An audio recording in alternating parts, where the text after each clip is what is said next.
Geometría, clase número 4, cuarta parte de curvas en R3. Vamos a ver vector tangente unitario, recta tangente, plano normal y concepto de curvatura. Muy bien, tomamos una representación paramétrica regular, una parametrización de R a R3, ¿sí? Definida por tres subfunciones que son sus componentes, como venimos haciendo hasta ahora.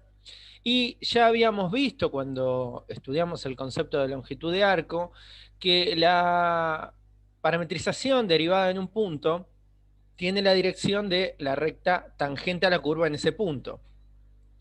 Bien, esa dirección claramente no depende de la parametrización. La recta tangente a una curva no tiene que ver con la parametrización, sino que tiene que ver con la curva. Al vector que tiene la dirección de la recta tangente y es unitario, se lo denomina vector tangente unitario. Es decir, tiene la misma dirección que la recta tangente, pero tiene norma 1, tiene módulo 1.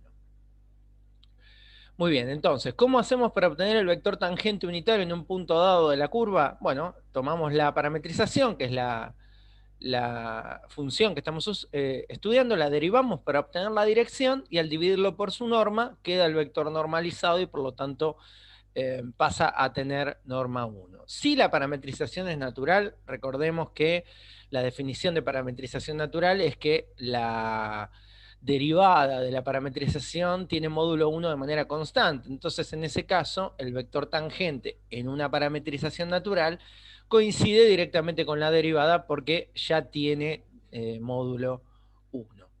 Vamos a ver esto en una parametrización. Bueno, acá tenemos la parametrización de una curva que ya estuvimos utilizando, que es la curva hélice o la curva tornillo, y tenemos tres parametrizaciones diferentes. La parametrización que vimos en los ejemplos y que vamos a seguir usando, la parametrización en azul, que es la parametrización dada por longitud de arco, ¿sí? Esta parametrización en rojo, recorremos a la parametrización en una longitud de 0 a 2pi, de 0 a 628, la parametrización dada por longitud de arco, recorre a la parametrización en el mismo sentido, pero en una longitud diferente. Lo que mide este intervalo es lo mismo que mide la curva desde donde comienza hasta donde termina. Y una parametrización nueva que no habíamos utilizado hasta ahora, pero que, como vamos a ver, recorre la misma curva, en una longitud también de 0 a 2pi, acá se ve que el valor de R es 0 y acá es 628, es decir, es 2pi, pero fíjense que recorre la parametrización en sentido inverso a la parametrización roja, digamos, ¿no? La recorremos para 0 vale el último punto y a medida que avanza recorre la parametrización hacia abajo. Las tres parametrizaciones son equivalentes porque parametrizan la misma curva y existen difeomorfismos, existen cambios admisibles de parámetros entre f y g, f y h y g y h, ¿no? Entre f y g, entre f y h es el que hicimos en la clase anterior, es la parametrización por longitud de arco. Entonces, en un punto determinado, el vector derivado tiene esa dirección, que es la dirección de la recta tangente. Por supuesto, la recta tangente cambia su dirección cuando el punto se desplaza. Depende de dónde estoy posicionado, la dirección tangente se modifica. Entonces la pregunta es, ahora, si yo voy a apagar el vector, voy a dejar el punto, si yo tomo esta parametrización y estudio el vector tangente, el vector tangente a la curva, si la dirección de esa recta tangente en el mismo punto cambia. Bueno, lógicamente van a ver que si yo consigo, con mucha paciencia, poner el punto verde en el mismo lugar que el punto rojo, ¿sí?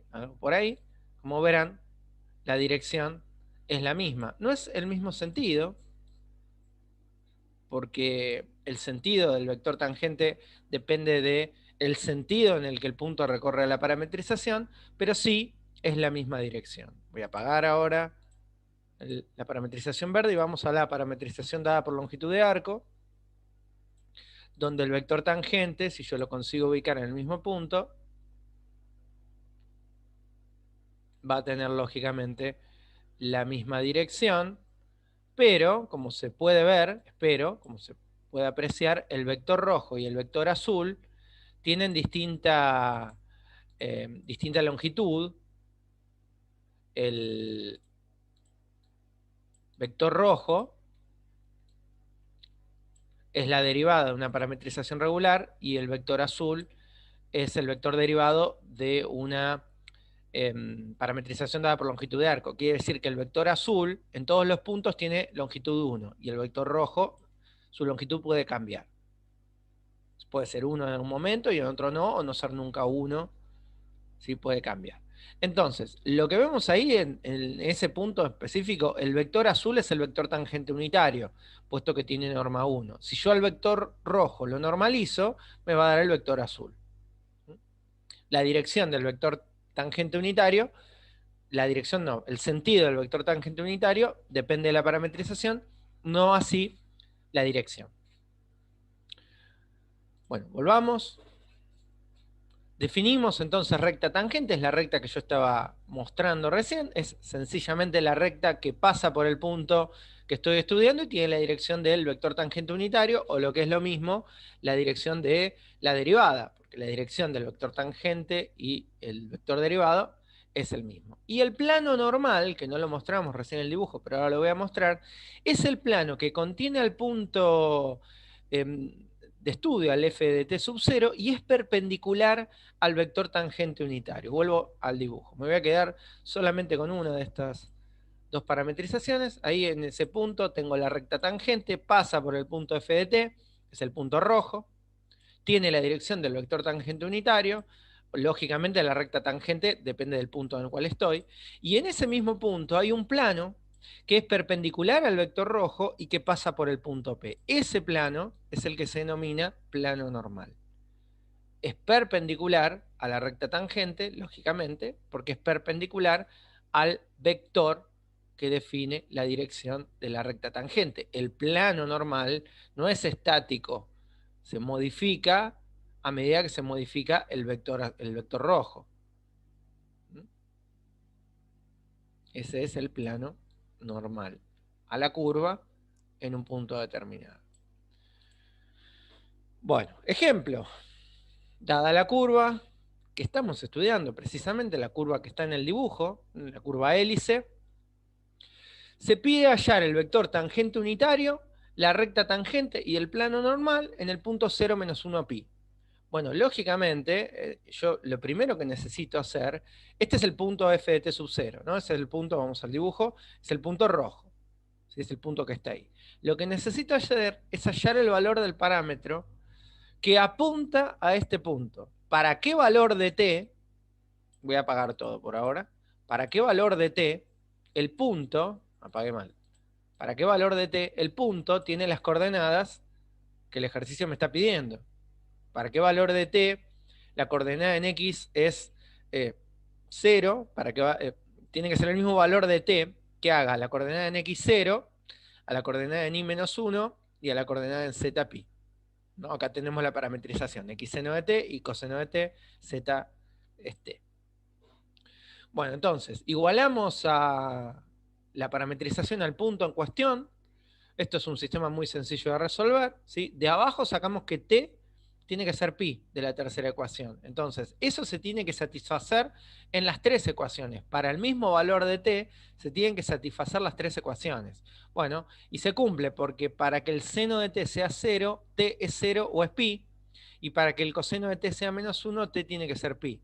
Entonces, lógicamente, cuando t es igual a pi, la primera componente es 0, la segunda es menos 1 y la tercera es pi. Entonces ahí tengo el valor del parámetro. Ahora, para hallar el vector tangente unitario, necesito la derivada. Pero la derivada es un vector genérico. La derivada cambia punto a punto. Yo necesito la derivada en este punto específico.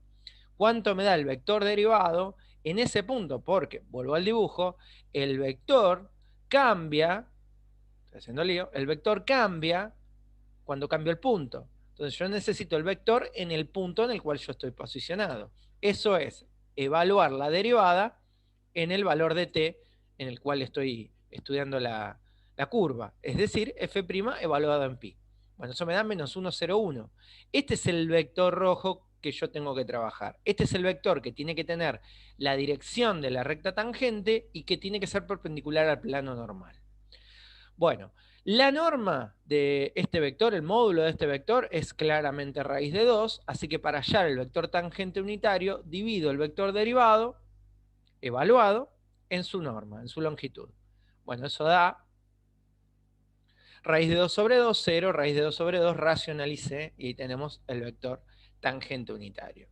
Para hallar la recta tangente y el plano normal, puedo usar el vector tangente unitario o puedo usar el vector menos 1, 0, 1, porque tienen la misma dirección y lo que me interesa tanto para la recta tangente como para el plano normal es la dirección que utilizo. Si yo podría usar este vector t de pi, el vector f' en pi, o podría usar, no sé, el vector menos 2, 0, 2, que tiene la misma dirección que este vector derivado. Entonces vamos a calcular eso.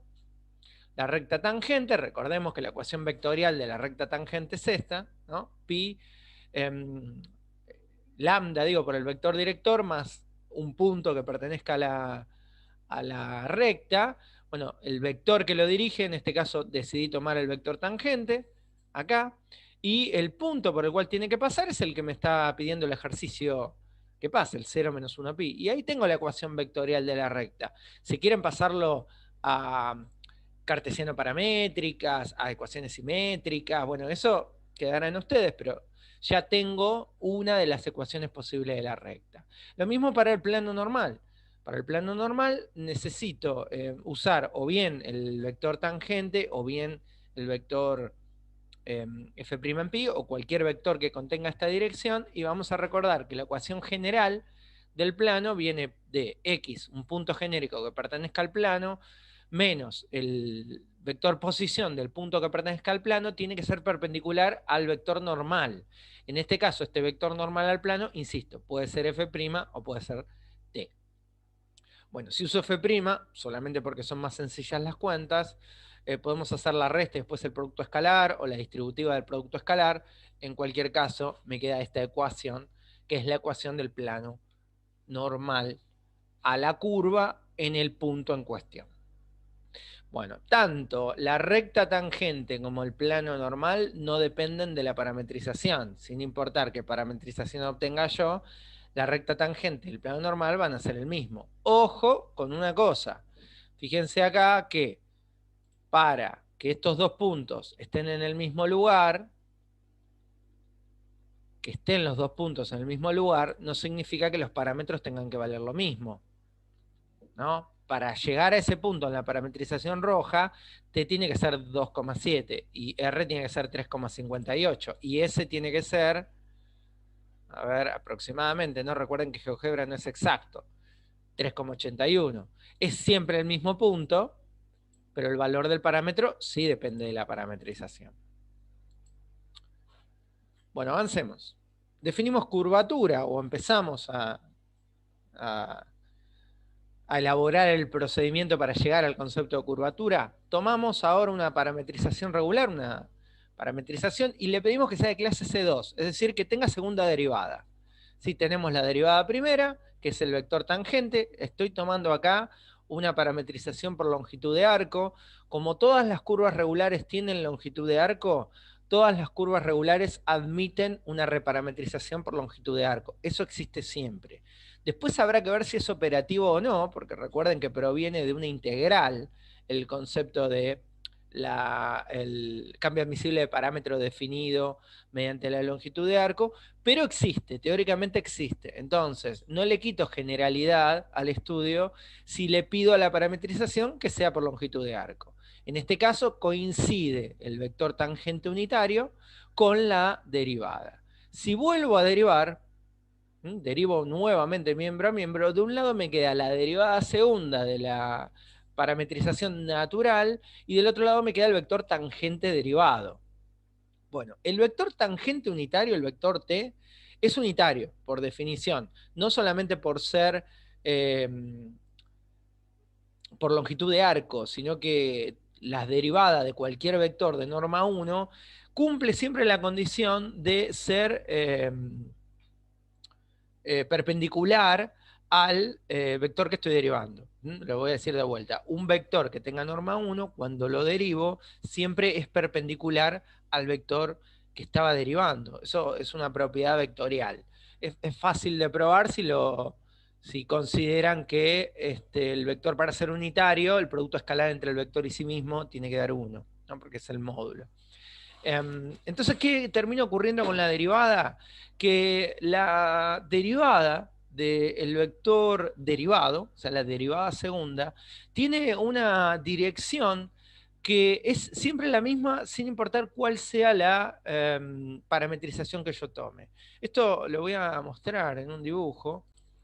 Bueno, retomamos la misma curva, es otro archivo, es otro dibujo, pero son las mismas tres parametrizaciones, la roja, la verde y azul están acá abajo, son las mismas que estábamos usando recién, y si yo marco sobre un punto su vector derivado, y ese vector lo normalizo, obtengo ese nuevo vector, naranja, que tiene norma 1 ahora, ¿sí? Ese nuevo vector. Y como habíamos visto recién, el vector de la parametrización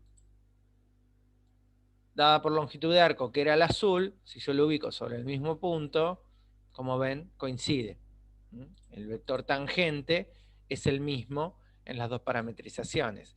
¿Qué pasaba con la parametrización verde, donde el vector derivado, que también lo voy a normalizar, y voy a obtener un vector de longitud 1, ocurría que, si yo lo ponía en el mismo lugar, tenía la misma dirección, la dirección de la recta tangente, pero tenía sentido opuesto. Ahora bien, al derivar esos vectores, yo obtengo una dirección que es perpendicular. Ese vector que acabo de prender, el verde clarito, es el vector que se obtiene derivando el vector naranja. No es necesariamente la derivada, pero tiene de alguna forma, créanme por ahora, después vamos a retomar este dibujo cuando veamos triedro de Frenet, pero tiene la dirección del vector derivado, del vector tangente derivado, tiene la dirección, ¿sí? Apago. Y ahora lo que voy a aprender es la dirección del vector tangente derivado del marrón, que es el de la parametrización que tiene su vector tangente en la misma dirección, pero en distinto sentido. Como verán, tienen la misma dirección y el mismo sentido. Y si vuelvo a prender el punto azul, ese es el vector tangente derivado del vector tangente de la parametrización azul. Esto no sorprende porque estos dos vectores coinciden. Este vector y este vector son el mismo, entonces es lógico que sus derivadas sean iguales. Lo que destaco es que la dirección del derivado en la parametrización que recorre al revés y que tiene el sentido del vector tangente unitario invertido, sí tiene la misma dirección. Eso es lo que estamos diciendo acá. El sentido del vector tangente derivado no depende de la parametrización como sí dependía el vector tangente. Bueno, tomemos en consideración dos parametrizaciones de la misma curva, una FDS y otra GDR, que también sea por longitud de arco. Entonces, como las dos parametrizaciones tienen el mismo intervalo, la misma longitud del intervalo, el cambio admisible de parámetro tiene que ser lineal. ¿Sí? A ver, dejo que se tomen un segundito para pensar lo que estoy diciendo, ¿sí? Vamos al dibujo. La longitud del segmento rojo y del segmento verde, para que sean iguales, la función que los une tiene que ser lineal. Porque si fuese cuadrático, por ejemplo, la longitud del dominio y la longitud de la imagen no sería la misma. Entonces, para que sean lineales, tienen que respetar esta expresión, el difeomorfismo que vincula, el cambio admisible de parámetro, perdón, que vincula la parametrización FDS con GDR, tiene que tener esta expresión. Entonces, ¿qué pasa? Si yo derivo a la parametrización GDR, que proviene de un cambio admisible de parámetro de la parametrización FDS, para derivar en función de R, cuando derive F, tengo que hacer regla de la cadena. Si S es función de R, cuando derivo en función de R a G, me queda la derivada de F en función de S y de S en función de R. ¿Sí? Esta derivada tiene la dirección del vector tangente, Y esta derivada tiene la dirección del vector tangente de R. Como esta derivada, la derivada de S en función de R, es la derivada de esto, eso me va a dar 1 o menos 1 dependiendo si R es positivo o es negativo. Por eso me pueden dar esos dos vectores tangentes con diferentes sentidos, con la misma dirección, pero puede llegar a ocurrir si el difeomorfismo tiene esta variable negativa, que tengan sentidos opuestos. Ahora, ¿qué pasa si vuelvo a derivar? Si me voy a la derivada segunda. Bueno, la derivada segunda, tengo que derivar la derivada y tengo que volver a hacer regla de la cadena. La derivada segunda de este lado es la derivada de esto, ¿sí? La derivada de todo esto, acá, perdón, la derivada de esto, que es la derivada. Derivo la derivada, derivo acá. ¿Mm? Es la derivada de esto respecto de S, otra vez por la derivada de S respecto de R. Entonces, este más menos es un 1 que está multiplicando que no se ve afectado por esta derivada. Pero esta derivada de S respecto de R vuelve a ser o un más o un menos. Si cuando acá la derivada de S respecto de R es más, acá también es más, entonces estas dos derivadas me van a quedar con el mismo sentido. Pero si acá esta derivada de S respecto de R es negativa, acá también. Entonces me va a quedar menos por menos, y esto prueba que la derivada segunda tiene la misma dirección y el mismo sentido, que es lo que vimos hace un ratito geométricamente. Acá lo demostramos usando un poquitito de análisis matemático, de álgebra de la derivada y regla de la cadena. Bueno, probamos entonces que la derivada tiene siempre la misma dirección y el mismo sentido. Bueno, se denomina entonces al vector tangente prima a esta derivada, la derivada segunda, si estoy derivando por longitud de arco, ¿no? Porque, perdón, si estoy parametrizando por longitud de arco. ¿Por qué? Porque si este vector tangente acá, si esta parametrización fuese f de t, la derivada no coincide con el vector tangente, no tiene norma 1. Entonces la derivada de eso no me va a dar el vector tangente prima. ¿Sí? Yo tengo que primero normalizar y después derivar para que tenga norma 1 y después me dé la dirección que estoy buscando. Ese vector tangente prima es lo que se llama vector curvatura de una parametrización. ¿Sí? Y se nota capa con la flechita arriba indicando que es una curvatura en un punto determinado. Vamos a ver antes de avanzar esto en un gráfico. Bueno, acá tengo otra parametrización, ¿sí? Donde voy a poner un punto. Hay una parametrización. En esa parametrización, lógicamente, tenemos un vector tangente que no necesariamente coincide con el vector tangente unitario. Tiene la dirección. Fíjense que acá no es constante el vector tangente. Diferentes puntos tiene diferentes longitudes. Pero sí es constante la longitud del vector tangente unitario, ¿no? Apago el vector Bordeaux, que es el vector derivado, y me quedo con el vector tangente unitario, que sí tiene esa dirección, ¿sí? Bueno, el vector curvatura, que es la derivada no del vector Bordeaux, sino del vector rojo, es ese vector.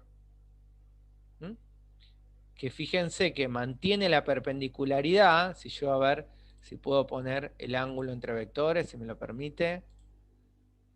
Ahí está, ven que mantiene la perpendicularidad, no mantiene su módulo, pero sí la perpendicularidad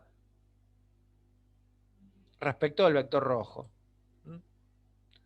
Bueno, ese vector es el que se denomina vector curvatura a la curva en un punto determinado.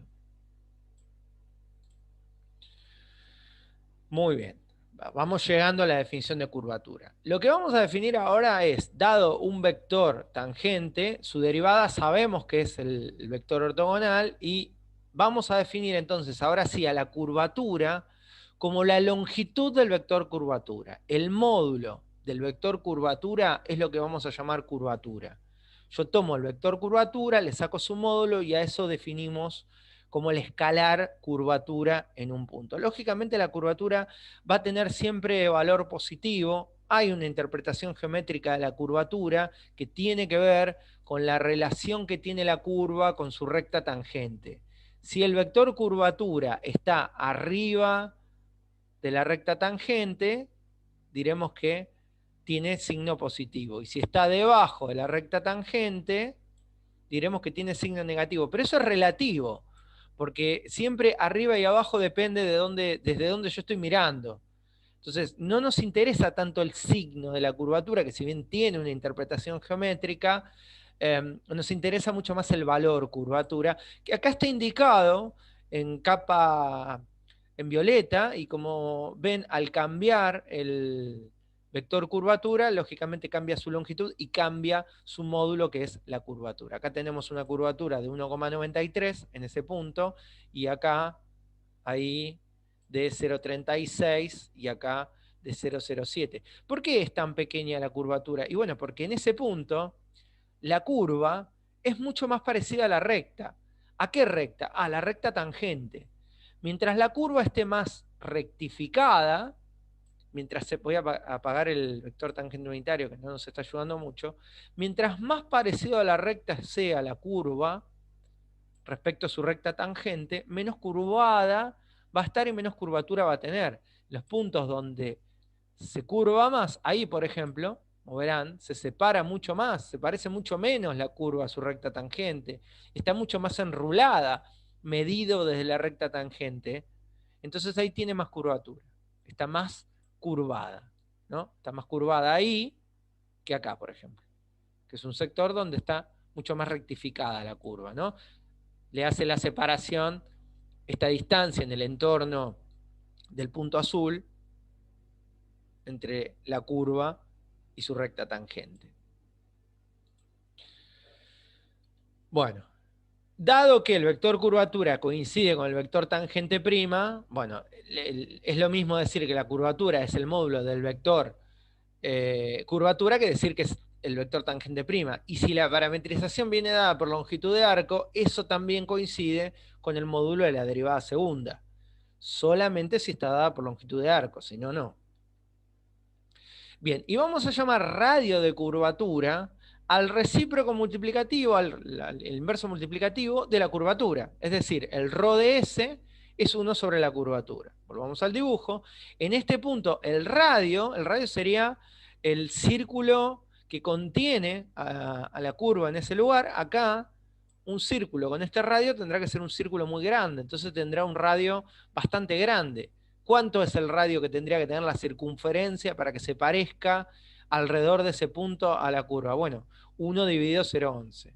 Si yo me voy a un punto de mayor curvatura, ahí, yo para dibujar un círculo, ahí que se llama círculo osculador, el círculo que contiene alrededor de ese punto azul el radio de la curva, ahí un círculo, bueno, ese radio tendrá que ser 1 dividido 1,88, y es mucho más chiquito, ¿no? Porque el rulo es más cerrado, entonces el radio es mucho menor. Mientras menor sea el radio, mayor es la curvatura, porque se parece más a una recta, ¿sí? Mientras más grande sea el radio, más parecido a una recta S, y mientras más chico sea el radio, menos parecido a una recta S. Bueno, ¿qué vamos a llamar punto de inflexión en una curva? A los puntos donde la curvatura se anula. Piensen esto en análisis matemático, por ejemplo, la curva x al cubo, ¿no? Y igual a x al cubo, que tiene un punto de inflexión. Y bueno, es el momento donde la curvatura está cambiando de un signo a otro, ¿no? En análisis matemático lo llamamos concavidad. A ver, lo voy a dibujar. Bueno, acá lo que hice fue aplanar la curva, ¿no? Ven que desde un lugar está contenido en un plano, y fíjense que tiene el dibujo de la curva x al cubo, ¿no? No es necesariamente x al cubo, porque fíjense que no está contenido en el plano xy, pero bueno, podríamos pensarlo de alguna manera como que es así. Fíjense que acá podemos apreciar que el vector tangente, de un lado de su punto de inflexión, tiene un signo, porque está de un lado de la recta tangente y del otro tiene otro. Entonces, en términos de concavidad, nosotros diríamos que algún punto por ahí tiene un punto de inflexión donde la concavidad está pasando de un signo, de estar de un lado de la recta tangente, al otro. ¿Cómo hace? Bueno, hay un lugar ahí, hay un punto por ahí, donde la curvatura, acá todavía pueden ver el valor de la curvatura, se anula, ¿no? Yo no lo voy a poder pegar exactamente a 0. Ahí. tenemos el punto de inflexión, ¿no? Esto está aproximado, GeoGebra siempre usa valores aproximados. Fíjense que ahí es un punto de inflexión. La curvatura está pasando de un lado, la curva está pasando de un lado de su recta tangente al otro. De arriba, entre comillas, arriba y abajo es subjetivo acá, ¿no? Pero digamos, de arriba, la recta tangente, hacia abajo de la recta tangente. Si el dibujo fuese así, nosotros diríamos que acá esa curva tiene concavidad positiva, y acá diremos que tiene curvatura positiva, y acá negativa. Sin embargo, al calcularlo, esto lo está calculando GeoGebra con el comando curvatura directamente. Fíjense que me da el valor sin signo siempre, porque no nos interesa tanto saber de qué lado está, porque, insisto, ¿no? Arriba y abajo es relativo. Sí sabemos que de un lado del punto de inflexión está o de arriba o de abajo y del otro está del otro lado, ¿no? Hay un valor ahí donde se está anulando el vector curvatura.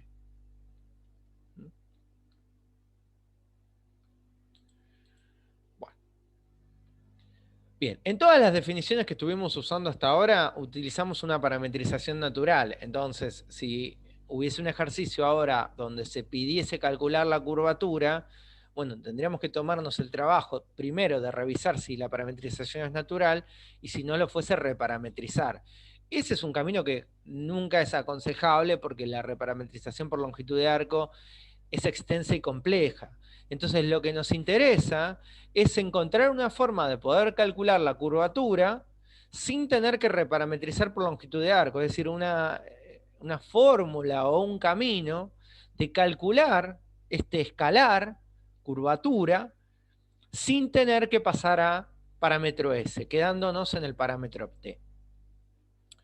Bueno, tenemos entonces ahora, para tratar de hacer ese desarrollo, una parametrización F en T, que sea regular, y tenemos un cambio admisible de parámetro que nos va a llevar a la parametrización G de S, tal que G es la misma curva que F, o que parametrizan la misma curva, mejor dicho, y G está dada por longitud de arco y F no. Es como, a ver, este ejemplo, donde F es una parametrización regular y H está dada por longitud de arco y hay un cambio admisible de parámetro de T a S, que es el que hicimos en la clase número 3 en el ejemplo de reparametrizar por longitud de arco. Esto es un ejemplo, ¿no? Pero esto, insisto, existe para todas las parametrizaciones. Bueno, T de S es S y ¿cómo llego a G? Bueno, a F lo tengo que componer con T de S. Me queda G compuesto con F de S. Este sería la aplicación del cambio admisible de parámetro. En lugar de poner T, tengo que poner la función que me queda, S de T. Bueno, a un S sub 0 se corresponde un T sub 0. ¿Sí? ¿Qué estoy queriendo decir con esto? Volvamos al dibujo anterior. Estoy diciendo que en las dos parametrizaciones, ¿sí? Para llegar al mismo punto, a t igual 2,7 le tiene que corresponder s igual 3,79, porque si no, no es el mismo punto. ¿Sí? Hay una relación entre el s y el t, a un s determinado le corresponde un t determinado, que no van a ser iguales, pero sí que el punto, la imagen de la parametrización a partir de t y a partir de s, tiene que ser el mismo. ¿Sí? Hay un punto, en ese t y s, los vectores tangentes son el mismo.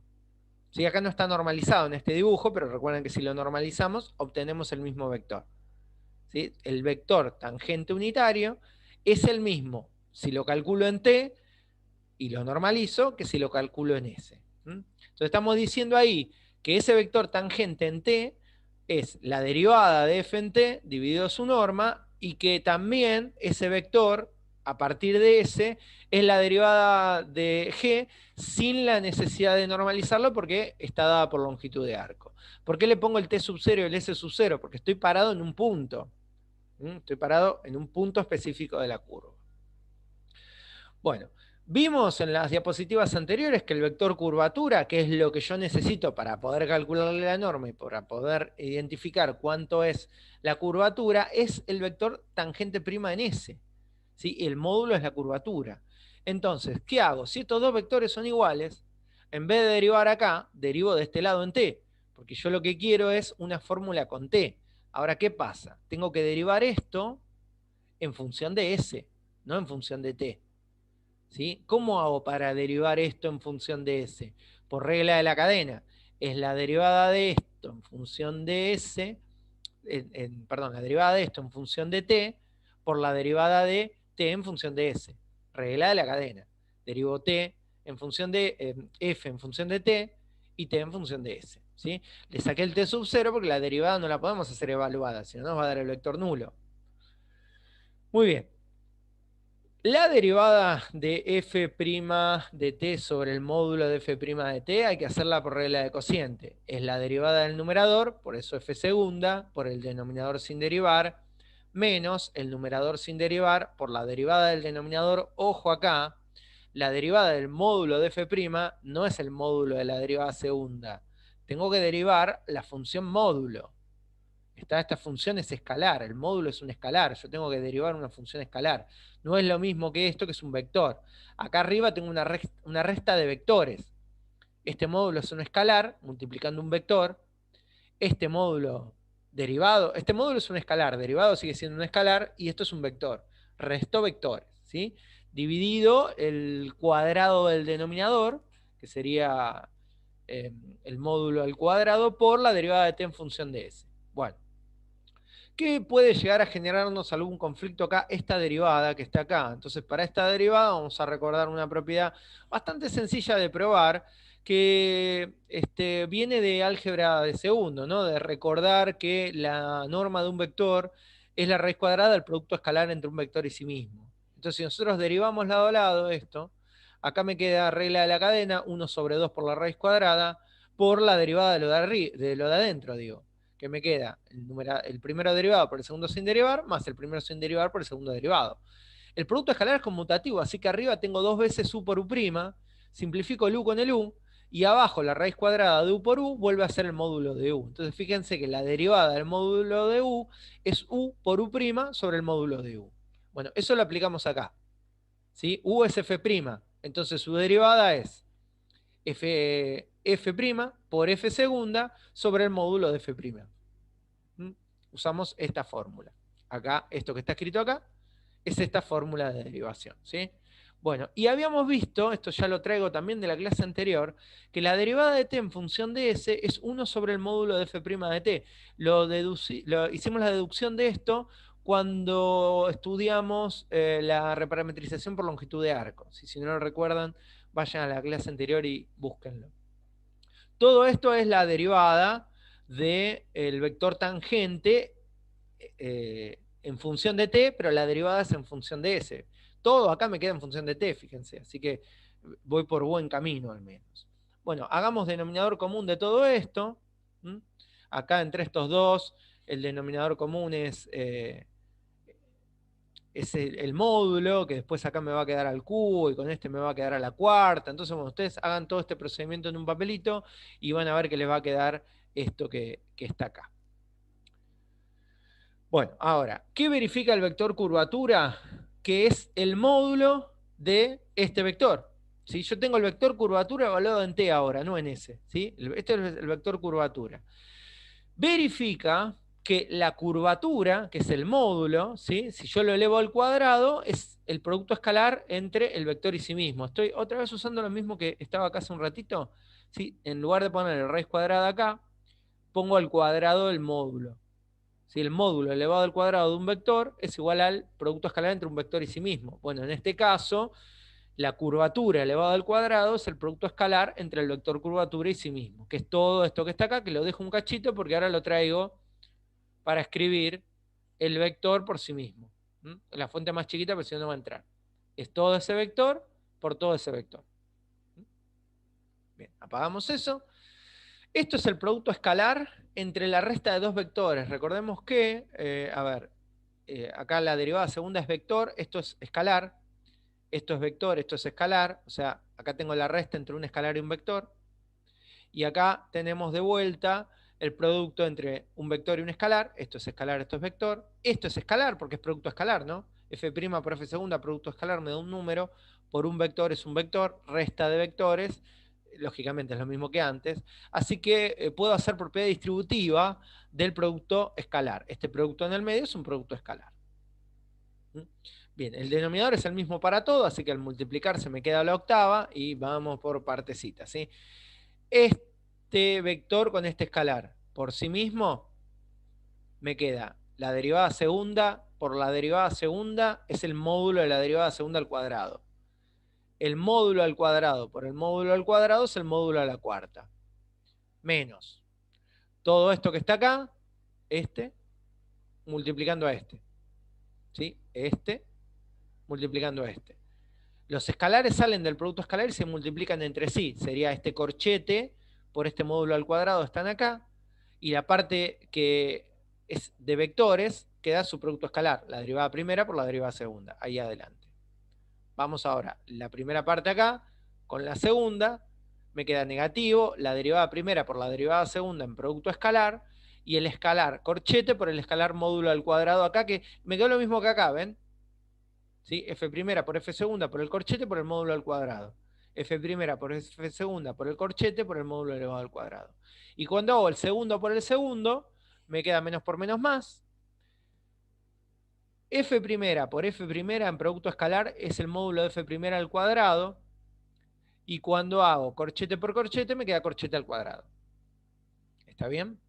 Ahí corchete al cuadrado. Ahora, un análisis nuevo. F primera por F segunda, tanto acá como acá, es lo mismo acá afuera que en el corchete.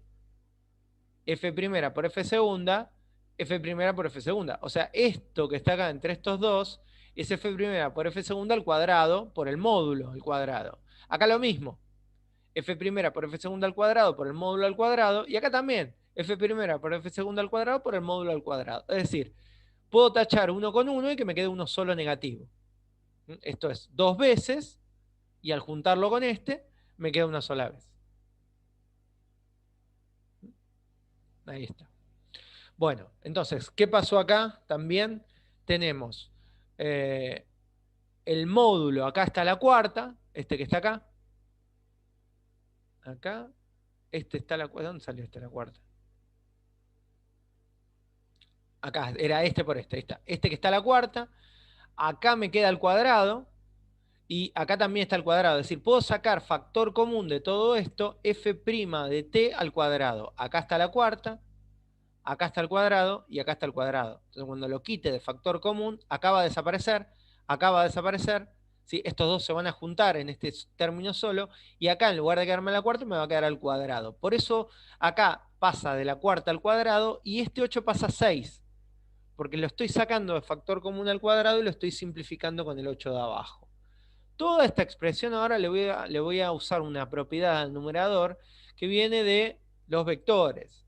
¿Sí? Esto traten de acordarse de álgebra 1, que el módulo del producto vectorial entre dos vectores era el producto de los módulos al cuadrado menos el producto escalar al cuadrado. Esto tenía que ver con la interpretación geométrica del producto vectorial. Bueno, pero más allá de eso, fíjense que esto se ajusta al numerador. Si es un vector al cuadrado por otro módulo, ¿no? Un vector al cuadrado por el módulo de otro vector al cuadrado menos el producto escalar elevado al cuadrado. Entonces todo esto que está acá arriba lo puedo pensar como f' vectorialmente f segunda, o al revés, porque en realidad lo que nos interesa es el módulo.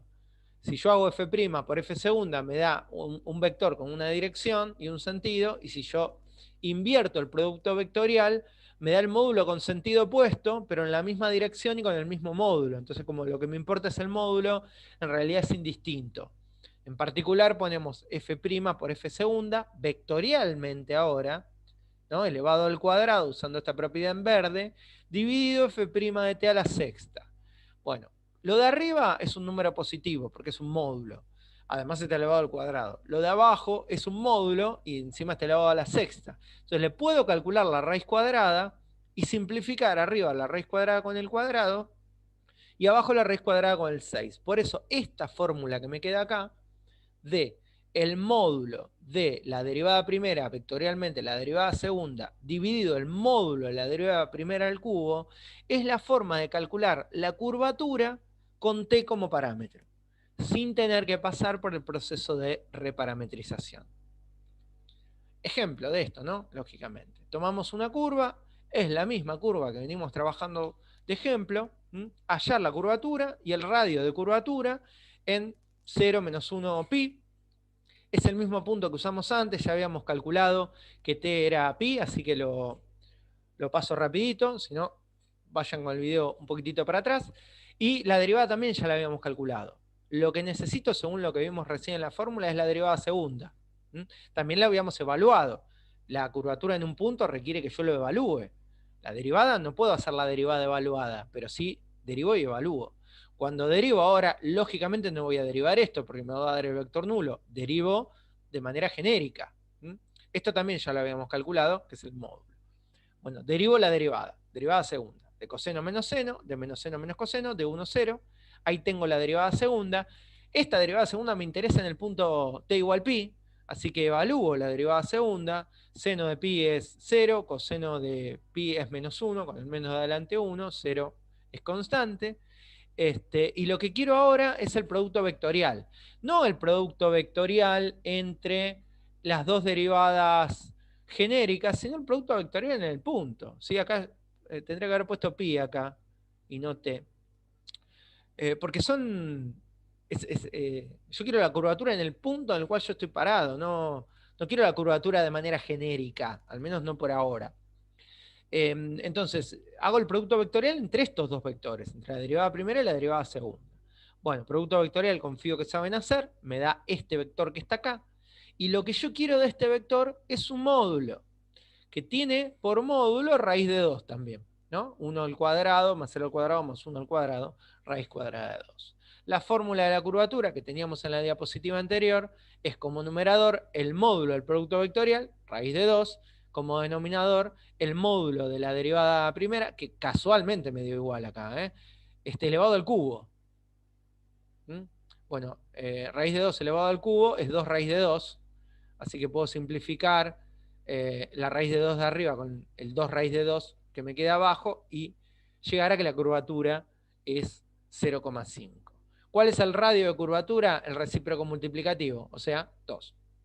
Es 1 sobre 1 medio, es el radio de curvatura en el punto t igual pi. En el punto 0 menos 1 pi tenemos curvatura 1 medio y radio de curvatura 2.